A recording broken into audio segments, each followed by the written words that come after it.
Olá, irmãs. Misericórdia, paz e amor vos sejam multiplicadas.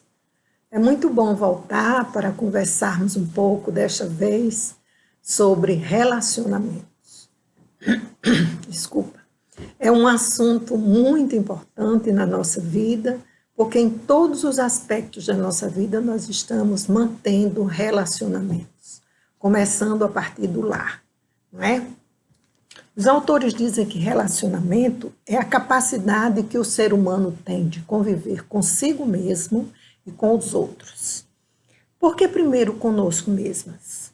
Porque se não sabemos nos aceitar como somos, reconhecer nossos pontos positivos e os negativos, ou seja, aqueles que precisam ser mudados por Deus, se não temos a coragem de reconhecer isso e pedir a Deus que nos mude para que nós sejamos a imagem do seu Filho, então nós não podemos ter relacionamento com as outras pessoas. E até podemos, mas será sempre um relacionamento conturbado.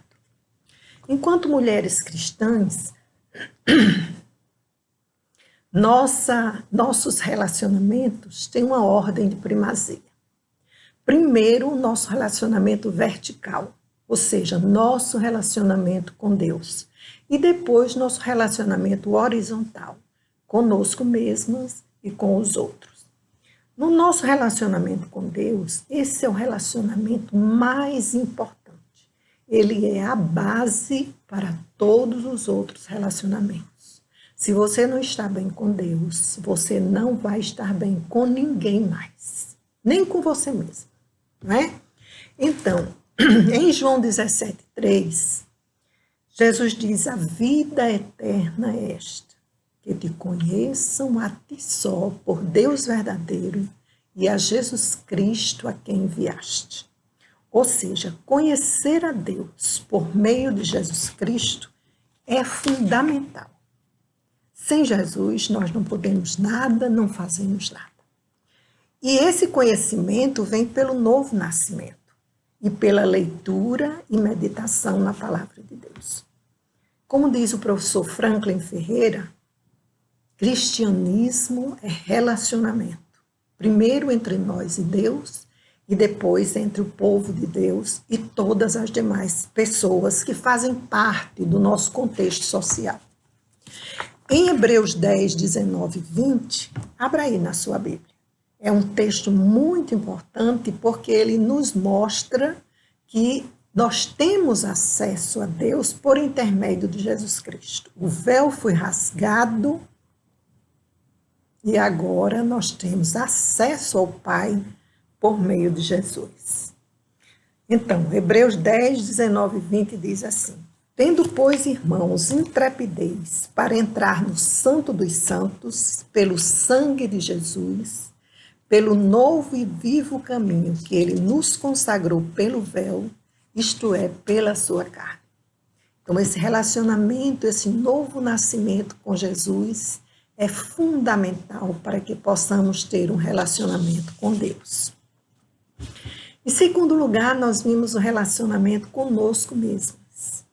Esse é um relacionamento importantíssimo, porque ele vai... Perdão, irmãs, eu estou com uma crise de sinusite horrível. Esse segundo relacionamento é também muito importante, porque além de Deus, quem nos conhece profundamente somos nós mesmas. Profundamente entre aspas, né? Porque às vezes a gente faz algumas coisas que depois a gente diz, não acredito que eu fiz isso. Então, quer dizer, a gente nem se conhece tão bem.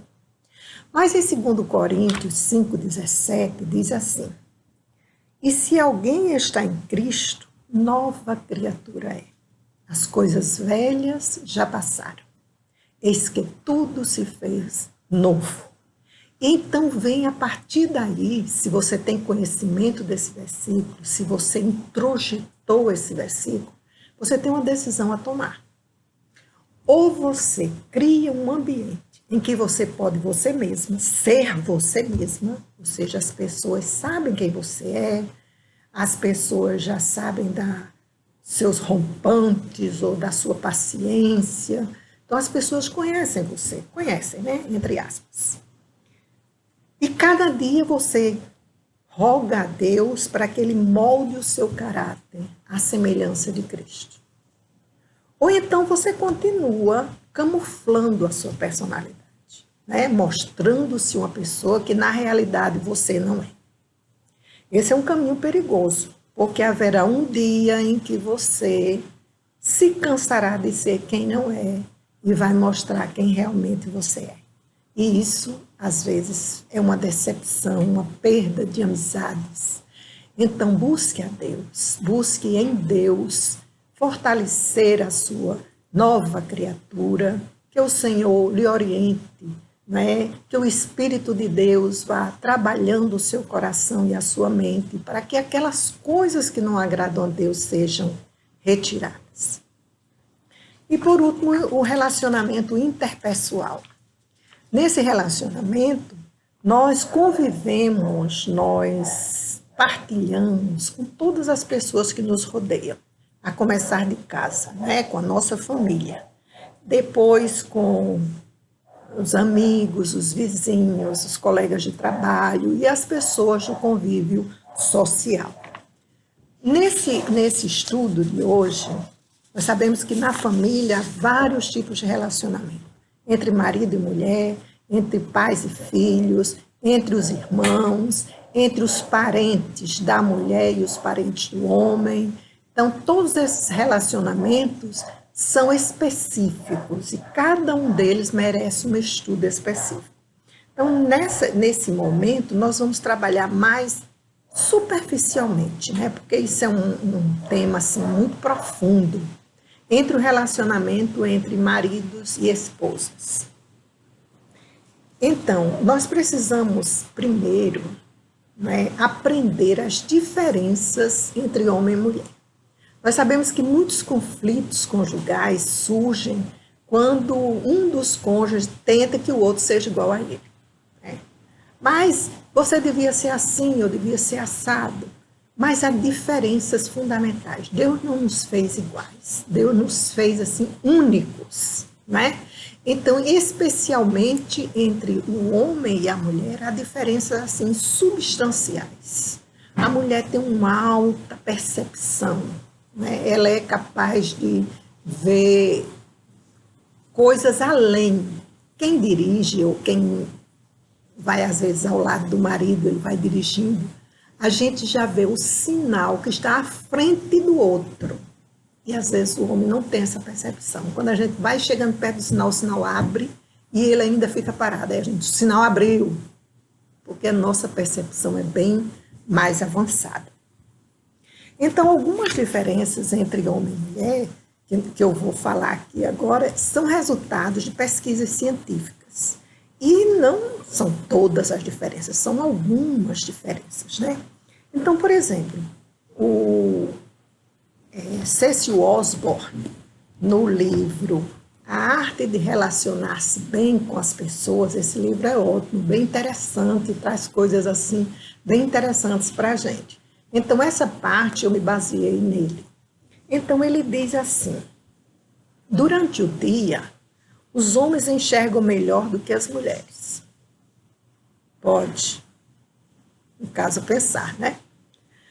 As mulheres têm um paladar mais sensível e são mais sensíveis ao tato em todas as partes do corpo.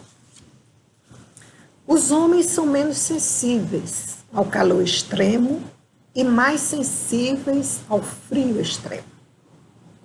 As mulheres têm melhor audição, especialmente nos níveis mais altos. Os homens, mesmo quando crianças, tendem a ser mais interessados em objetos do que em pessoas. E, às vezes, esse interesse continua pela vida. Principalmente nos casamentos, pessoas mais jovens. Porque quando a gente vai com um casamento mais longo, a gente vai aprendendo no dia a dia. Mas, às vezes, nos novos casamentos, as esposas ficam assim porque os maridos dão mais atenção aos objetos, né? As coisas, a carros, a motos, e às vezes não dão tanta atenção às pessoas. Não são todos, claro, né? As mulheres se sobressaem nas habilidades verbais e são melhores em destreza manual. Os homens sobressaem uma ampla variedade de habilidades relacionadas com a percepção de profundidade no espaço, uma habilidade que dá a eles uma tendência para atividades mecânicas. As mulheres processam a informação com mais rapidez, especialmente em tarefas que exigem escolhas rápidas. As mulheres estão mais interessadas em pessoas e, quando crianças, são mais atentas aos sons e o seu significado emocional. Os homens exibem mais ousadia e as mulheres exibem mais empatia. Então, são alguns traços, né, bem superficiais, porque o ser humano é alguém assim muito profundo, né? Não pode se estabelecer um padrão que englobe todas as pessoas. Mas são algumas coisas interessantes que valorizam ou que chegam a dar para a gente assim, umas dicas, né, de como a gente conviver melhor no casamento. No casamento, muitos são os fatores que interferem no relacionamento, né? Homens que tiveram pouco ou nenhum amor de suas mães, quando casam, esperam receber da esposa aquilo que lhe faltou na infância. E às vezes se tornam muito exigentes, né? Querem sempre ser carinhados, querem sempre atenção, e às vezes ele não corresponde na mesma medida. A frustração e a ira que ele expressa para com a sua esposa é uma ira reprimida que ele sentia enquanto criança pequena, quando precisava de amor numa forma em que sua mãe não lhe dava. Interessante isso, né? Porque às vezes são uns rompantes de ira assim, que a esposa fica sem entender, né, aquele rompante. Mas às vezes são coisas que não foram trabalhadas durante a infância e persistem até a idade adulta. A ira no casamento é um fator bastante importante de ser analisado. As emoções são um dom de Deus e a ira é um instinto de sobrevivência. A ira não é menos importante do que a alegria, prazer, a felicidade. Não, faz parte das emoções. Agora, ela precisa ser reconhecida e trabalhada à luz da palavra de Deus. As mulheres têm a tendência de engolir a ira. Você já teve? Complicado. Porque engolir a ira sem expressá-la, e às vezes não dá como expressá-la, a gente não pode conversar, porque quando os dois estão num clima quente, a conversa é inútil, né? Então, engolir a ira é como engolir veneno. E os efeitos demoram a desaparecer e acarretam sérias doenças. Dores nos ossos, dor na coluna, articulações inchadas, dor de cabeça, enxaqueca. Tudo isso, às vezes, é decorrente da ira guardada. Pessoas que habitualmente engolem a ira tornam-se incapazes de demonstrar afeto e ternura, porque ela vai acumulando aquela ira lá, sem expressar, sem cuidar, e de repente ela se torna fria, como que prevenindo-se ou usando uma capa de proteção contra outras coisas que venham machucar-lhe o coração e a alma. C.S. Osborne, nesse livro que eu mostrei a vocês, ele propõe 3 passos. Primeiro, reconheça a ira. Reconheça que está irado um para com o outro, dizendo expressamente, eu estou com raiva. Segundo, esse reconhecer a ira é muito importante. E às vezes não há espaço naquele momento quente, né? A gente não tem como dizer, porque aí talvez provoque mais ira ainda. Aguarde um momento, quando o outro vier falar, você diz, estou com raiva. Depois nós precisamos conversar. Segundo, renunciar à ira. Ninguém ganha numa disputa com gritos. Primeiro, um não ouve o outro. Um quer ter mais razão do que o outro. Um se sobrepõe ao outro. E isso só pode acarretar até agressões físicas. Então, renuncie à ira. Como diz Efésios 4:26, irai-vos, mas não pequeis. Não se ponha o sol sobre a vossa ira. Ou seja, resolva antes de ir dormir. Terceiro, procure ajuda. Primeiro, ajuda de Deus, né? Por meio da palavra, por meio da oração. Às vezes você está tão irada que não consegue nem ler a palavra, não sabe nem onde procurar. Então se ajoelhe, ore, coloque diante de Deus tudo aquilo que causou essa ira repentina ou essa ira que vem se acumulando com o tempo. Coloque diante de Deus, exponha a sua alma, chore, mas procure ajuda. E Deus vai lhe ajudar, porque Ele disse que o que pedirmos em nome de Jesus, Ele ouve. E Ele ouve mesmo, né?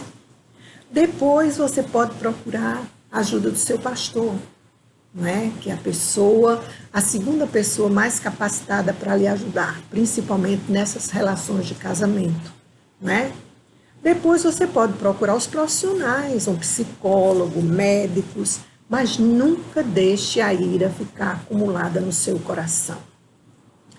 A ira oculta, aquela que você engole e que não demonstra, ela provoca depressão. E às vezes, para sair da depressão, é um tratamento bem prolongado, né? Quando um dos cônjuges é uma pessoa em casa e outra no convívio social, isso é um grande fator de ira, tanto para um como para o outro, não é? Você fica olhando aquela pessoa que em casa é turrona, cheia de exigências, língua solta, fala o que vem na cabeça. Quando chega no convívio social, é aquela seda. Trata todo mundo bem, trata você maravilhosamente bem. E você fica olhando hipócrita, dizendo lá no seu coração. Então, isso é muito ruim, tanto para o homem como para a mulher. E a palavra de Deus nos adverte. Não se engane. De Deus não se zomba. Aquilo que o homem semear, isso ele vai colher. Ou seja, essa camuflada de personalidade não vai durar para sempre. Haverá um dia em que a ira do Senhor vai tirar essa máscara. Então, é complicado, porque quando a máscara cai, toda a família é abalada. Então, é importante que cada um dos cônjuges busque em Deus ter um caráter à semelhança de Cristo. Crescer na graça e no conhecimento do Senhor Jesus, buscando diariamente a presença de Deus, saber de Deus o que Ele quer da sua vida. Como você pode viver de uma forma que glorifique e honre o nome do Senhor, não é? Para encerrar, vou dar algumas dicas que também tirei do livro do Cécio Osborne. Ele diz para as esposas, é muito interessante, eu lembro sempre da minha mãe. Ela me dizia sempre isso quando eu casei logo, né? Não fique falando para ele sobre outros namorados com quem você podia ter casado. Isso já passou. Você não casou, você casou com ele. Então, não fique remoendo essas lembranças. Não mostre, antes do café da manhã, as contas a serem pagas. Você perdeu o apetite. Não tente iniciar uma conversa enquanto ele esteja lendo ou assistindo um jogo. Não tente corrigi-lo na frente de outras pessoas. Isso é péssimo. Não tente provocar ciúmes nele. Uma coisa que é importantíssima, não fale mal dos parentes dele.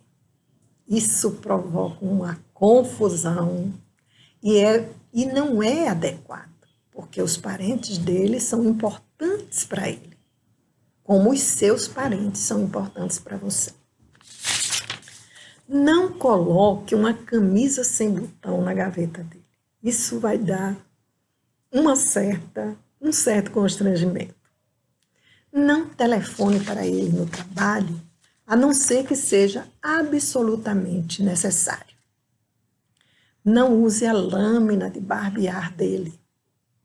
E não ameace deixá-lo, a não ser que você tenha um lugar melhor para onde ir. Achei bastante interessante esses conselhos, porque são pequenas coisas que às vezes a gente faz assim, sem nenhuma maldade, pelo cotidiano da vida, não é? E às vezes provocam uma certa mágoa, um certo constrangimento, que pode se transformar num afastamento entre os cônjuges, se isso não for conversado, resolvido. Ele dá alguns conselhos também para os maridos, e eu resolvi trazer também aqui para vocês. Maridos, jamais se esqueça do aniversário dela, do aniversário de casamento, do dia dos namorados e as datas específicas que são importantes para ela. A mulher valoriza muito essas datas, essas comemorações, não é? Não fique falando de mulheres bonitas que tem no trabalho. Não é interessante, você escolheu ela para casar. Não pegue alguma coisa para ler enquanto ela estiver falando com você. Nunca traga pessoas para almoçar ou jantar sem tê-la avisado antes. Não saia com o carro dela sem depois colocar gasolina. Achei isso bastante interessante, porque são pequenas coisas, né? Mas que às vezes terminam causando um atrito. Se você sabe que vai chegar atrasado, telefone avisando.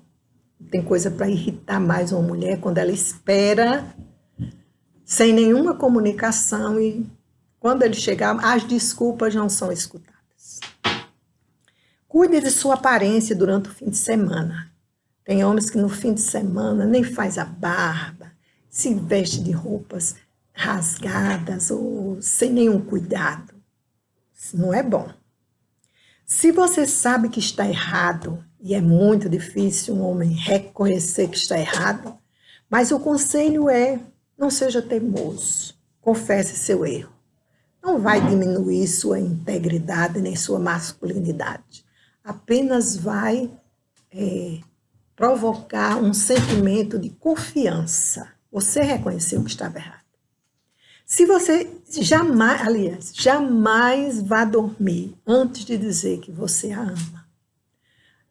São pequenos conselhos, pequenas observações que no contexto do casamento adquirem uma importância muito grande, porque o convívio entre duas pessoas totalmente diferentes, vindo de famílias diferentes, com cultura diferente, costumes diferentes, e se unem para ser uma só pessoa, essa convivência é de longo prazo. E essa convivência tem que ser trabalhada dia a dia nas pequenas coisas. Os casamentos de boa qualidade são edificados sobre o amor, companheirismo, boa vontade e maturidade, além de compromisso, fidelidade e integridade. Isso da parte de ambos. Não é um só que tem que procurar isso, são os dois, que agora são uma pessoa só, unidas pelo casamento. Orem juntos, conversem sobre tudo. É muito ruim segredos entre o casal, porque mais dia, menos dia, não há segredo que não se descubra. Então, conversem sobre tudo. Você não precisa concordar com tudo. Não é impossível dizer não, mas é importante que se converse sobre tudo. Um casamento segundo a vontade de Deus é mantido aos pés da cruz. Então, leiam juntos, orem juntos, cantem ao Senhor, busquem colocar sua vida no trono da graça. E isso sempre, na maioria das vezes, é uma iniciativa da mulher. Então, mulher cristã, busque a harmonia do seu lar, buscando a Deus em primeiro lugar, e em oração, consagrando a vida do lar, a vida do seu esposo, a vida do seu casamento ao trono da graça. Que Deus nos abençoe. Que esse pequeno estudo possa ser edificante para a sua vida. Deus abençoe você.